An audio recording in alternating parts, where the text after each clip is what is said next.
नमस्कार, news and company सरकार channel में आपका स्वागत है। देखते हैं आज की महत्वपूर्ण खबरें। उत्तराखंड में निजी अस्पतालों के लिए अनिवार्य होगा आयुष्मान। नई दिल्ली, देश में सेमीकंडक्टर बनाने के लिए 3 परियोजनाएं होंगी मंजूर। मध्य प्रदेश में पिकअप पलटने से 14 की मौत। पश्चिमी बंगाल संदेह खाली मामले में तृणमूल नेता शाहजहां से गिरफ्तार। पंजाब, सुक्खू सरकार पर संकट टला। उत्तराखंड मुख्यमंत्री धामी देश के प्रभावशाली लोगों में 61वें स्थान पर। उत्तराखंड मौसम, आज बारिश और बर्फबारी के आसार।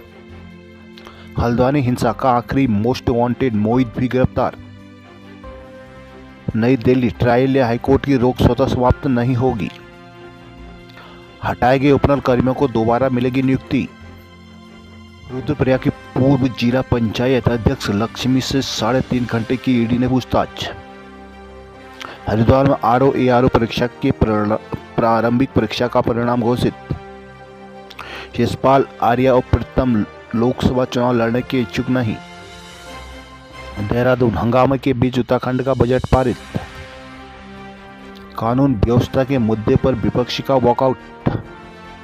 आंगनबाड़ी मानदेय वृद्धि पर मुख्यमंत्री लेंगे निर्णय। बीआरसी सीआरसी भर्ती में स्थानीय लोगों को मिलेगी वरीयता। जोशीमठ व आपदा पटवारी सड़क पर उतरे। कोटद्वार पुलिस ने फरार आरोपी को किया गिरफ्तार।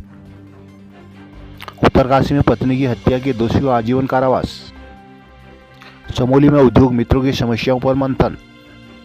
रुद्रप्रयाग, खांकरा में डंपर की टक्कर से स्कूटर सवार महिला की मौत। देहरादून के एक अपार्टमेंट में किशोरी की मौत पर हंगामा। पौड़ी में चुनाव ड्यूटी के कार्मिकों के लिए 1200 हेल्थ किट बनवाए। कोटद्वार में दवा फैक्ट्री पर छापा, 2 आरोपियों को गिरफ्तार। कर्णप्रयाग, अमित और पुनीत को बिस्मिल्लाह खां पुरस्कार मिलने पर खुशी। देहरादून, नौकरशाहों पर निगमों को कमजोर करने का आरोप, निगमों के निजीकरण पर आंदोलन के लिए चेताया। हल्द्वानी, मानदेय बढ़ाने और सम्मान राशि को आंगनबाड़ी कार्यकर्तियां मुखर। पिथौरागढ़ में पानी के लिए लोगों का प्रदर्शन। पिथौरागढ़ के मरसौली में बनेगा नया महाविद्यालय। धारचूला, बाहरी व्यापारियों के विरोध में धारचूला बंद। पूर्णागिरी मेले में 25 दिन से तैयारी आधी अधूरी।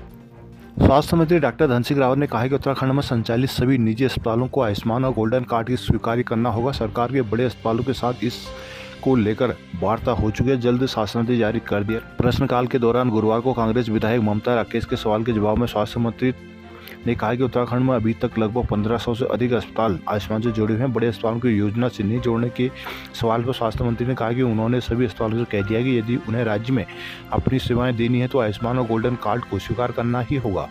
अल्मोड़ा में विकास भवन से लगा जंगल धक्का। रानीखेत में अराजक तत्वों ने फूंक डाला कंपनी व घिंगारी का जंगल। बागेश्वर में मांगों को लेकर धरने पर बैठी आंगनबाड़ी वर्कर। सल्ट में सड़क के अभाव ने ले ली वृद्धा की जान। अल्मोड़ा मेडिकल कॉलेज में सरकार और कर्मचारियों की तानाशाही में परेशान हो रहे हैं मरीज।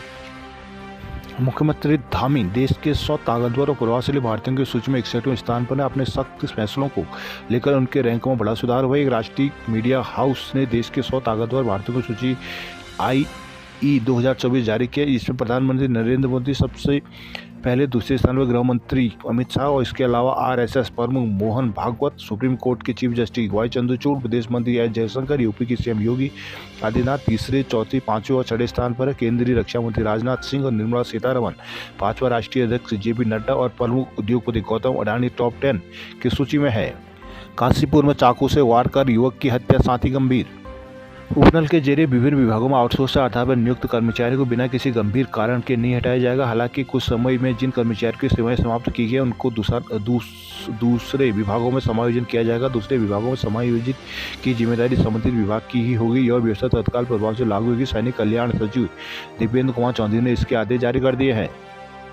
विधानसभा के सदन में गुरुवार को 2024-25 का बजट मंजूर हो गया, जिसके साथ ही स्पीकर ऋतु खंडूरी ने सत्र अनिश्चितकाल के लिए स्थगित कर दिया। इससे पूर्व सदन में विभागवार बजट पर चर्चा का मौका न मिलने का आरोप लगाते हुए कांग्रेस विधायकों ने जमकर हंगामा काटा था। उन्होंने जेल में आकर प्रदर्शन करते हुए विधानसभा अध्यक्ष की पेपर उछाले और टेबल पर लड़ने की कोशिश भी की। इसी बीच मार्शलों ने मोर्चा संभाल लिया। काफी देर तक नारेबाजी के बीच कांग्रेस विधायकों ने सदन से वॉकआउट शुरू कर दिया। आंगनबाड़ी कर्मचारियों के मानदेय बढ़ोतरी की मांग पर सीएम पुष्कर सिंह धामी निर्णय ले सकते हैं। आंगनबाड़ी कर्मियों के संगठनों को सीएम के साथ जल्द वार्ता प्रस्तावित है। गुरुवार को शून्यकाल के दौरान नियम 58 के तहत कांग्रेस विधायक तिलकराज बेहर द्वारा उठाए गए मुद्दे के जवाब में संसदीय कार्य मंत्री प्रेमचंद अग्रवाल ने यह जानकारी दी है। बेहर ने कहा कि आंगनबाड़ी कर्मियों को बेहद कम मानदेय दिया जा रहा है, जबकि उनके दायित्व बहुत ज़्यादा है। राज्य सरकार मानदेय में राज्यांश को बढ़ाएं, कम से कम 12,000 रुपये तो न्यूनतम मानदेय होना ही चाहिए। खटीमा सुबह 10 से शाम 7 तक भारी वाहनों की नो एंट्री। हरिद्वार में आज से नया ट्रैफिक प्लान लागू।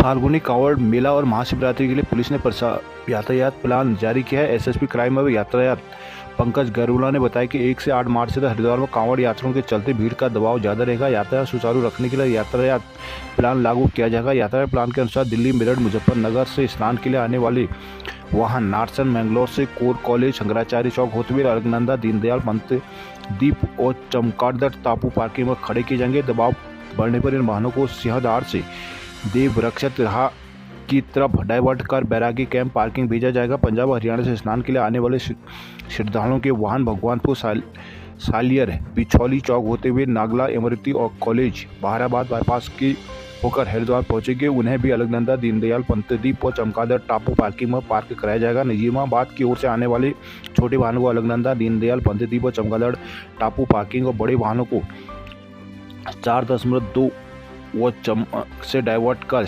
गौरीशंकर नीलधारा पार्किंग भेजा जाएगा। कांवड़ यात्रियों के समस्त वाहनों को गौरीशंकर नीलधारा पार्किंग में ही पार्क कराया जाएगा। लोकसभा चुनाव में सभी प्रत्याशियों के खर्चों की जाएगी निगरानी।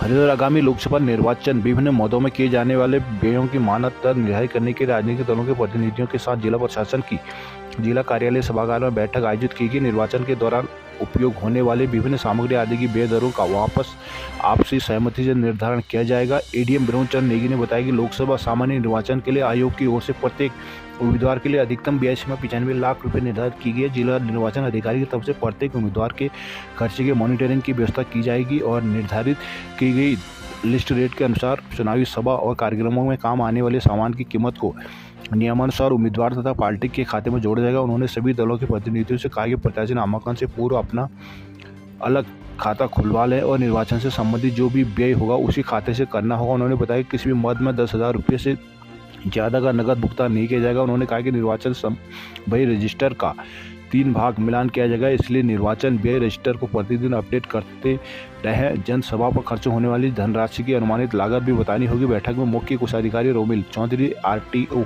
रश्मि पंत, एआरटीओ पंकज कुमार श्रीवास्तव, पीडब्ल्यूडी सुरेश कुमार तोमर, उद्यान अधिकारी ओम प्रकाश, डीएसओ महिपाल सिंह नेगी, मुख्य प्रशासनिक अधिकारी देवेंद्र सिंह आदि मौजूद रहे।